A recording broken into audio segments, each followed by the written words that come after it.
And we're live. Welcome to MMA Capital. I'm going to be your host, Ben. We're breaking down UFC 262, and then next week's UFC Fight Night, Font versus Garbrandt. I hit on four of my predictions for UFC 262 for 100%, including the title fight with Charles Oliveira winning. So feeling pretty good there. I broke down 5 fights that were supposed to be on the main card. I think one of them got switched out. But the 4 I predicted correctly. I had Edson Barboza over Shane Burgos, Caitlin Chukagian over Vivian Araujo, Beneil Dariush over Tony Ferguson, and Charles Oliveira over Michael Chandler. So feeling pretty good, hitting on 100%. Let's see if we can do the same thing next week. Hopefully I start getting some more views so people can make some money off these picks, right? So yeah, let me jump right into it. I'm only going to be breaking down the fights on the main card for the sake of brevity, for the sake of time. So yeah, let me get right into it. I had Barboza over Burgos, hit on that. I think I predicted knockout. We got that. Edson Barboza looked great. He was previously fighting at lightweight. He's beaten a lot of tough guys. He's been in there with some of the best. He's moved down to featherweight. He's undefeated at featherweight, and he looks great. He got a third-round knockout over Shane Burgos, so Barboza looked good, and he'll probably have a ranking next to his name at featherweight sooner rather than later because he looks great. He has probably some of the best kicks in MMA history. His leg kicks are nasty, absolutely nothing to mess with. I think there's like dialogue in the UFC 4 video game where like you're not going to go dancing after fighting Edson Barboza because he just chops up your legs that damn much. So yeah, Barboza looks great. I'd like to see him fight like a bigger name at featherweight next because he looks good at the new weight class. So as he said, he was trying to put on weight to make lightweight, so he said he feels better fighting at featherweight. I think it's closer to his natural weight, and I always encourage fighters to fight closer to their natural weight, right? Next up, we had, that fight was a banger, by the way. That was a great, entertaining fight. Women's flyweight was a little boring. Caitlin Chukagian won. I predicted her winning by decision. She's kind of a decision machine. I don't think she has a finish in her career, which is kind of weird. But she's just great at staying on her bike and just win by volume, kind of point fighting. Not my favorite style to watch necessarily. But yeah, it was a decent fight. I'm not going to dwell on that too much.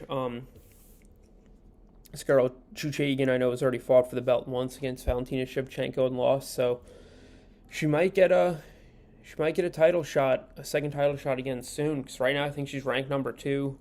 They're kind of using her as like a springboard from some of these younger prospects, and she's beaten them, so she might be like next up for the title shot, if not on deck for the title shot. So we'll see. She's a good fighter. She's a quality fighter. I mean, it's boring watching sometimes people who are a decision machine, but I can respect the skill. It's not easy to just outland people by, a ton of strikes and just have great cardio. She's just on her bike the whole fight, as they say. So yeah, this fight, Matthew Christopher Schnell and Rogerio Bodarine, sorry if I butchered that. This got switched with something else that was on the main card. I think Jack Hermansson and Edmund Shabazzi got moved to next week, so I'll break that down anyway. I had my guy Jack Hermansson beating Shabazzi if they fought this week, but they're fighting next week, which is fine. Jack Hermansson's like probably one of the better kept secrets in the UFC. I think in like 24 fights he has like 19 finishes, including a lot of finishes in the UFC, so he's legit. But yeah, I didn't predict this bantamweight fight, but this bantamweight fight was actually pretty fun to watch. It was a good night of fights compared to last week, who headlined it, Sandhagen versus Dillashaw, even though that fight got pulled. Oh yeah, last week's fights were brutal, so it was good that this week had some real bangers. So yeah, didn't predict that bantamweight fight because it got swapped out with Hermansson and Shabazzi and both getting pulled. But lightweight, I predicted this one correct. Like I said, I hit on 100% last week. So between Tony Ferguson and Beneil Dariush, I mean, I hit the nail on the head. Tony Ferguson, real legend of the sport, probably one of the more entertaining guys on the mic in like MMA and UFC history, but he's done, man. I talked about it in my video last week. Same thing as Donald Cerrone, man.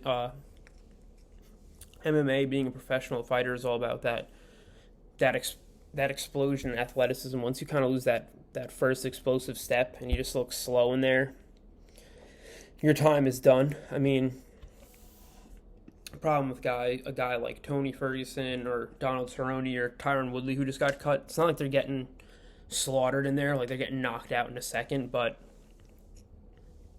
hurts to watch seeing these quality guys. I mean, those three I just mentioned, Woodley, Ferguson, and Cerrone, are probably all UFC Hall of Famers, no doubt. But shit, man, once you lose that fast first step and you just look slow in there, you're kind of done. And it kind of hurts to see some of these guys who were at the top of their game at one point just get old in there. Unfortunately for Tony Ferguson, he never officially fought for the championship. I think he was multiple-time interim lightweight champion. This is a guy who had a 12-fight win streak in the lightweight division, while lightweight was like the strongest division in UFC history. So this guy, Tony Ferguson, definitely got done dirty. I'm not sure how he didn't get a title shot during that 12-fight win streak, especially coupled with his popularity and memes and stuff in the MMA community. So it sucks to say, but I called this fight on exactly. Beneil Dariush, a little bit younger. I know Beneil's like in his 30s, but definitely looks better than Tony Ferguson. And Dariush outworked him in every phase of the game. It sucks to see a guy like Tony Ferguson, who was so dynamic at one point and so creative and so dangerous in there, just really be a non-factor. I mean, it's similar to Tyron Woodley, where he's losing every round of the last few fights he's been in. Unfortunately, I saw a stat that after losing to Justin Gaethje, a bunch of these guys in the UFC are like defeated, maybe because he just hits so damn hard. Gaethje, he hits like a fucking truck for a smaller guy, that it just takes a lot out of these guys. I know Donald Cerrone's like 0-6 since fighting Gaethje. Tony Ferguson's now like a really bad 0-2. So goes to show that the damage adds up, especially the head damage, right? It takes a lot out of these guys, and it sucks seeing a guy like Ferguson, who really should have gotten a title shot or multiple title shots along the way. He's well past his prime, and if he loses one more fight, he'll probably be cut and go to Bellator. It may sound extreme, but it sucks watching these guys who are legends just lose fights and fights in a row. You can't let, like what happened with BJ Penn, where you let a guy lose like 7 or 8 fights in a row, right? Let him fight in Bellator or PFL or something where the competition's not as tough and they can look good again. I know Bellator picked up like Anthony Johnson and Yoel Romero, who got cut and retired from the UFC respectively, and I think Bellator would be a good place for a guy like Ferguson, because, man, if he loses another one fight, I think he's going to be out of the UFC, because it's at the point he's still going to be high in the rankings. And I was saying about Donald Cerrone last week, he's only going to be able to beat like a scrub or a debuting guy or a really young guy. There's really no place in the UFC for guys like this that are just really over the hill. I mean, we've seen a lot of people get cut recently, like Junior Dos Santos or Alistair Overeem. So, unfortunately, I mean, I think Tony Ferguson might be out the door soon, but let him go fight against lesser competition so he looks good, because as of right now, there's not really a place for you in the UFC if you're,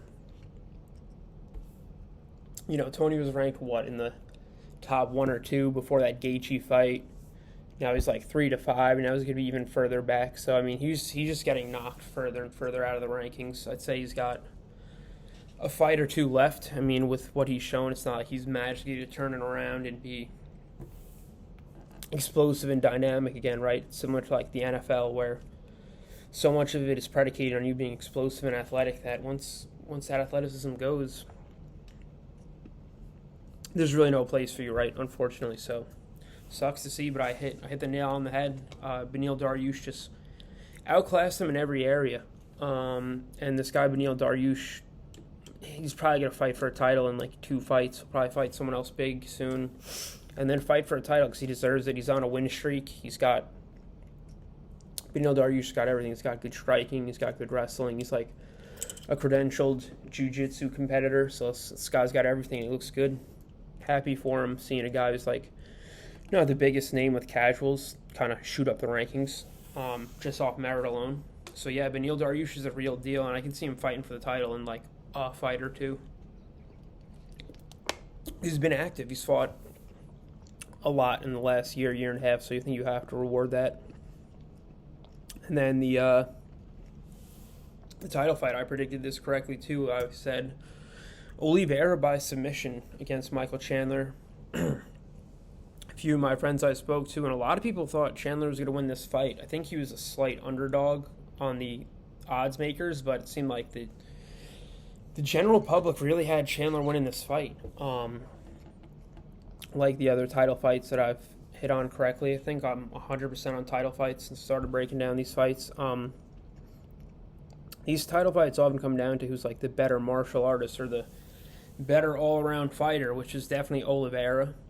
I think Chandler's still like a top 3 or 5 lightweight in the UFC, but I think it was kind of premature him getting a title shot after one fight, where it was kind of a fluke thing where he had a really early knockout. Kind of unheard of for a guy to come over to the UFC, get really a fluke knockout against a tough guy, like where if they fought a few more times, that definitely wouldn't have happened. And then he just gets a title shot. I guess that's because he was a champion in Bellator and people know him, and he's marketable, but definitely odd that you've had guys like Khabib, I know, was like clearing out lightweight before he got his title shot, or like Kamaru Usman was just mauling people before he even got a title shot, to give a guy a title shot after one fight and he loses. He gets knocked out in pretty devastating fashion. Kind of makes the promotion look pretty dumb. Again, sometimes the UFC pulls favorites, right? There's obvious ones like Conor McGregor, Jorge Masvidal now, but kind of weird. Like I said, kind of looks bad on the UFC promoting the hell out of Chandler and giving him title fight after one fight, and he gets knocked out in the second round. So I thought it was kind of bizarre that he was fighting for the title. I mean, Oliveira, to earn his title shot, was like an 8-fight winning streak, right? Obviously, like Dustin Poirier would have been in this fight if he wasn't fighting McGregor for a third time for the huge paycheck. That's probably the fight to make next, but I think it kind of rubbed a lot of people as odd to give Chandler the title shot. Like if he won, it would have been one thing, but guy got fucking starched in there, man. He got knocked out early in 2 rounds. He almost won in the first round, but I said going in, Chandler's one of these guys who's like explosive, and he's gonna go in there and look for that early knockout. But if he doesn't get that, I'm not sure if he's really going in there with the game plan, you know. So he lost to Oliveira, who's the better all-around fighter, survived some adversity, came back and got the knockout. You know, like I said, you could have even put Justin Gaethje in there. I know he lost to Khabib, but he was the interim lightweight champion, you know, a fight ago, and instead you give it to a guy who's a newcomer in the division. So, yeah. I even saw people saying Chandler deserves an immediate rematch. Again, not sure where this guy's popularity or mainstream support came from. I guess it's like, yeah, he was a champ in Bellator, but there's some guys who are good in Bellator who would get absolutely mauled in the UFC, like Michael Venom Page, who's like a can crusher over in Bellator. So not sure what the hype is with Chandler. I think he should deserve to be in the top 3 or 5. He should probably fight like whoever loses, Poirier, McGregor. But yeah, don't give this guy another title shot after, like, if he gets another win. Kind of undeserved in my opinion. Like I said, guys like Khabib or, you know, Kamaru Usman or George St. Pierre back in the day really had to like almost clear out their own division before they got the shot. It's kind of weird to give a guy title shot after one fight. So yeah, again, not really sure. Sometimes the UFC picks these guys out of a hat to focus on and market. When I was watching the UFC embedded stuff, it was just nonstop Michael Chandler. There was just like nonstop comments of like what is the UFC's hard on for this one guy in particular. Especially when you have like Tony Ferguson on the same card. It was weird that Chandler kind of got all of this mainstream attention and he lost, right? So whatever. I mean, I think he's a great fighter, but weird to see a guy get a title shot like that, and when he doesn't win, kind of looks dumb on the UFC. Looks dumb on the UFC for hyping him up so much. I mean, Oliveira going into this fight, I know he doesn't speak a word of English or understand English at all, so it's hard to market him. But I mean, talking about one guy on the other side who has the most submissions in UFC history and was tied for the most finishes, and the guy had no fucking coverage in the media, like the first party media from the UFC. So yeah, looks weird, but with the whole Chandler getting all the attention thing. But hey, I mean, the UFC's next golden boy, I guess, got kind of foiled like all the other golden boys recently, like McGregor and Masvidal. It's like if the UFC really is a hard on for one guy, like I guess just bet against him. But yeah, again, it was weird too. Some people were saying immediate rematch. Like, bro, this guy's 1-1 in the UFC. What do you mean immediate rematch? He just got knocked out cold. So yeah, like, hey, if Chandler wins 2 or 3 fights against top guys, sure, give him another title shot. But I personally don't want to see this guy, fight again for the title in the next 6 or 8 months or something after another win, because Oliveira said it leading up to the fight that, man, this is the UFC, not Bellator, right? It doesn't really matter what you did in another promotion when you come over. That's like start a new job or something, you hype up your accomplishments at your previous job. It's like no one really gives a fuck, you know? And I'll say one thing, Oliveira, I think, could at least bang out like 5 or 6 title defenses. For whatever reason, I don't know if it's he doesn't get covered a lot, but people don't seem to have faith in him as a champion. But talking about a guy who's a 3rd-degree black belt in Brazilian Jiu-Jitsu, now has the most finishes in UFC history. I don't think he's going anywhere. He's good all over. Has perfect striking defense, keeps his hands up. This isn't a guy who like is gonna come out sloppy and you're gonna knock him out in the first 30 seconds or something. So I think Oliveira's going to be around for a long time. I mean, he was able to hit in a double leg in the opening against Michael Chandler. It's like a multiple-time D1 All-American. So Oliveira's legit all over wrestling, jiu-jitsu, striking. So I think he can have at least 5 or 6 title defenses. I think like Dustin Poirier and Justin Gaethje could give him a good fight, but Oliveira is so good and sneaky on the ground and with submissions that I think he's going to bang out a few solid title defenses. And he's fighting out of Chute Box in Brazil, which had like multiple high-tier champions. I think that's where like Anderson Silva came out of. So definitely a legit guy, and whether the UFC likes it or not, they're going to have to market him now, right? Because he's champ. Hopefully see a little less Michael Chandler hype now. So yeah, I'm going to break down Font and Garbrandt, hoping to hit on 80 to 100%. I feel good hitting on 100% of my picks, including the title fight for this past week. So it's not easy to do. So yeah, so I'm going to get right into it. I'm going to try to keep this brief. Try to keep these videos around the 30-minute mark for the sake of them being, digestible. So yeah, middleweight, we have Jack Hermansson versus Edmund Shabazzi. Edmund Shabazzi, tough fight for him. He just had his first loss in MMA. Jack Hermansson's 21-6 in MMA. This is a guy in Hermansson who in 21 pro fights, I think, has like 19 finishes. He can finish on the feet. Guy's like a real wizard on the ground, has excellent ground and pound, excellent wrestling. I think he was a former like credentialed Greco-Roman wrestler, and he's got nasty submissions. I was just watching some of this guy Hermansson's finishes on YouTube, and I mean, this guy's amazing, like a real legit fighter, probably one of well-kept fighters in the UFC. Like I said, it's weird who the UFC chooses to market sometimes. I mean, he's fighting at the fucking bottom of this card, so... Like I said, terrible fight for Shabazzi, and I think Jack Hermansson he's going to be able to do whatever he wants. I think he's going to get a knockout or sub, possibly early against Edmund Shabazzian.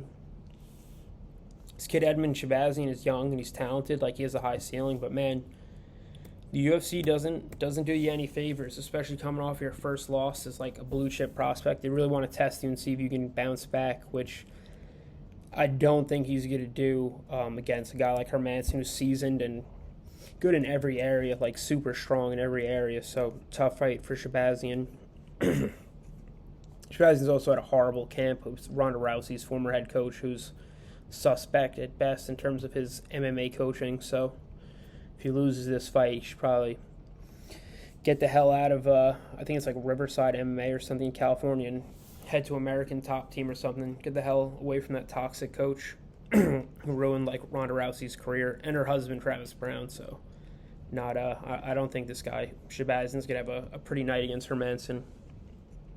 Next up, we have flyweight. We have David Grovrek versus Raulene Paiva.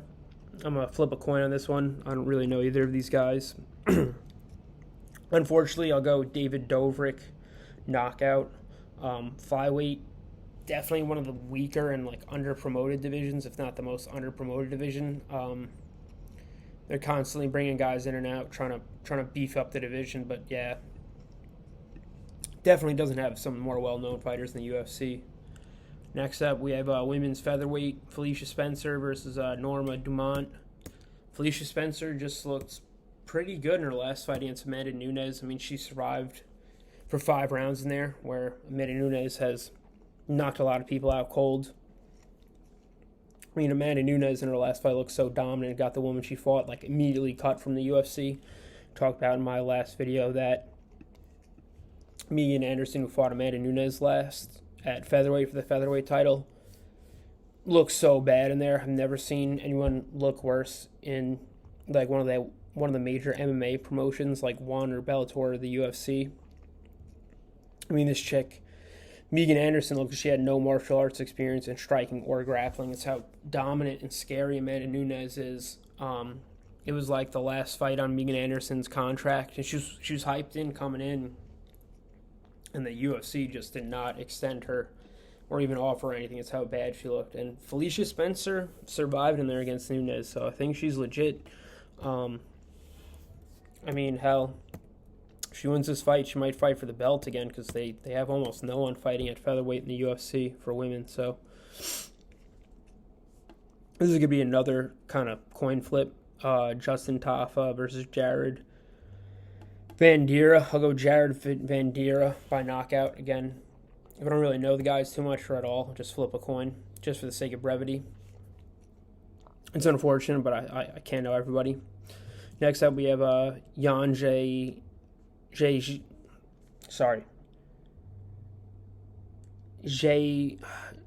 Nan. Sorry. Let's just call her Yan. She's another Chinese fighter. Versus Carla Esparza, the first and former strawweight champion, who beat Rose Namajunas back in the day to become the first strawweight champion. I like Carla Esparza in this fight over Yan. I think she's on like a 3 or 4 fight win streak. She's looked good. Definitely on her way back to a title shot. I think if Esparza wins, she'll get the rematch against Rose Namajunas, either this fight or on deck, because she did beat Rose Namajunas back in the day. I think it was on The Ultimate Fighter to become the first women's strawweight champion. So yeah, she's on a win streak. She's a former champ. She beat the current champ, so this is a big spot for her, Esparza. I think she's not the youngest fighter, but I like her in this fight, and I think if she wins, she might get the title shot, to be honest, especially since she beat Rose back in the day when she was still developing. So yeah. Then the bantamweight main event, we have Rob Font versus Cody Garbrandt. Cody Garbrandt, former bantamweight champion, also has one of the worst chins in MMA, if not in the UFC. I mean, Cody Garbrandt, you hit him with anything and he gets knocked out cold. Also, guys, we've really been shit on for having poor fight IQ, especially against TJ Dillashaw, who starched him twice. He kind of just ran in with no striking defense or game plan, despite being at a great camp in Team Alpha Male. Being coached by Uriah Faber, who's like one of the best and most well-rounded MMA fighters of all time, and a great MMA coach. This is a guy, Cody Garbrandt, who was undefeated in pro MMA, won the title against Dominic Cruz in dominant fashion, had one of the best performances probably in MMA history. Really embarrassing Dominic Cruz is a legend, and then lost 3 fights in a row in devastating fashion, getting knocked out. He had a great knockout against Rafael Sunsao, but Cody Garbrandt's like a boxer type brawler with a shit chin and poor fight IQ, so I don't necessarily believe the hype. I know he's marketable and shit, he's a cool guy, and he was the man back in the day, but like I said, literally has one of the worst chins in MMA, unless he's completely worked on his striking defense. He's just one of the few guys in the UFC that you can clip him with a soft shot and he just goes down. So I like Rob Font a lot in this fight. Rob Font is out of the same camp as Calvin Kattar. I don't know the name of their camp off the top of my head, but they're from New England. They're like the New England Mafia or something they call themselves. Excellent boxing. Their camp probably is the best, absolute best boxing in MMA and the UFC. Calvin Kattar, in terms of like just boxing for MMA, is like probably the best boxer in the UFC and MMA. I know Max Holloway recently beat the shit out of Calvin Kattar, but if you're just looking at boxing alone, phenomenal boxing, great striking defense, except for that fight with Max Holloway. And Rob Font knocked out Marlon Moraes with like a jab, dropped a guy with a jab in Marlon Moraes in his last fight. So I like Rob Font a lot in this fight. He's well-rounded, he's got heavy hands, great boxing, and he's fighting a guy in Cody Garbrandt who has one of the worst chins in the UFC.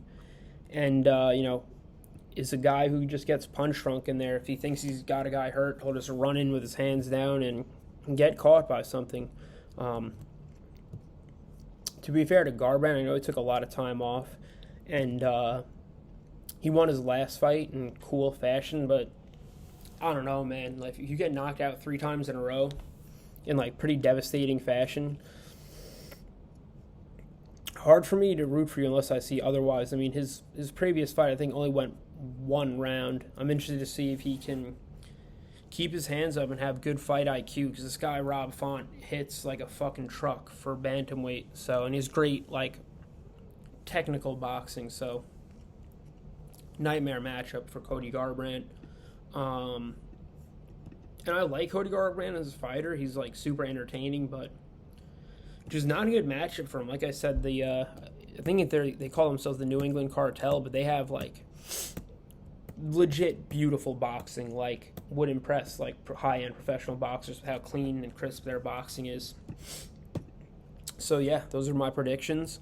Let me just run through them before I end the video. I have Hermansson over Shabazzi, Duvark over Pavia, Felicia Spencer over Norma Dumont, Jared Vandera over Justin Tafa, Sparza over Jan, and then Rob Font over Cody Garbrandt. I mean, I could be wrong, but I'd say my lock of the night is probably Font over Garbrandt. You got a guy with crazy power from bantamweight and really crisp boxing versus a guy with a shit chin and a guy who can kind of think he's in a bar fight, and Cody Garbrandt as opposed to being a pro fighter. So we'll see. I'd be ecstatic if I can hit on 100% of my picks again. And, yeah, we'll see how the fights go. If you like the content, like and subscribe.